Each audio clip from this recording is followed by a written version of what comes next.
ચૂંટણી એટલે આમ તો લોકશાહીનો પર્વ અને આમ જુઓ તો પક્ષપલટાની સિઝન. સ્થાનિક સ્વરાજનો જંગ જેમ જેમ નજીક આવી રહ્યો છે એમ પક્ષપલટા અને તડજોડની રાજનીતિ તેજ થઈ રહી છે.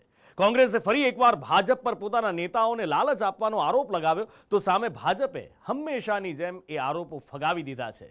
ખેડા પછી હવે કયા મોરચે તડજોડ પર રંગ જામ્યો છે, હવે એ જુઓ. રાજ્યમાં સ્થાનિક સ્વરાજની ચૂંટણીમાં ઉમેદવારી નોંધાવવા હવે 2 દિવસનો સમય બાકી છે. ત્યારે રાજકીય પક્ષોમાં ફોર્મ ભરવાની હોડ લાગી છે.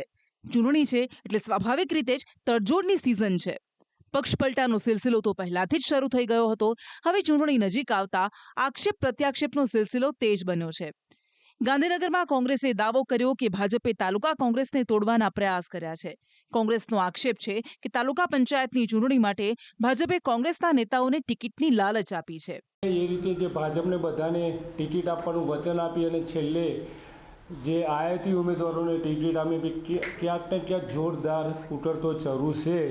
એટલે આપ સૌ તો જાણો જ છો કે ભાજપની રણનીતિ શું છે અને ક્યાંક ને ક્યાંક એમની જે એકદમ ખરાબ નીતિથી લોકો આ તાલુકામાં આજે પણ ત્રાસી રહ્યા છે.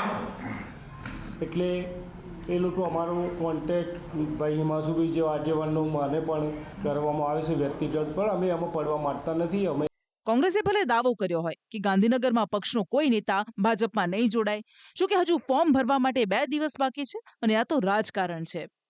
ખેડાના કપડવંજનો કિસ્સો હજુ તાજો જ છે. જ્યારે ભાજપના 2 નેતાઓ કોંગ્રેસમાં જોડાયાના 24 કલાકમાં જ ફરી ભાજપમાં આવી ગયા હતા. બંનેનો દાવો હતો કે તેમને ખબર નહોતી કે તેઓ કોંગ્રેસમાં જોડાઈ રહ્યા છે. આનું નામ જ રાજકારણ છે. હાલ તો જંગ ગાંધીનગર તાલુકા પંચાયત પૂરતો સમેટાયો છે. કોંગ્રેસે જ્યાં જીતના દાવા કર્યા છે ત્યાં ભાજપે આ દાવાને ફગાવી દીધા છે.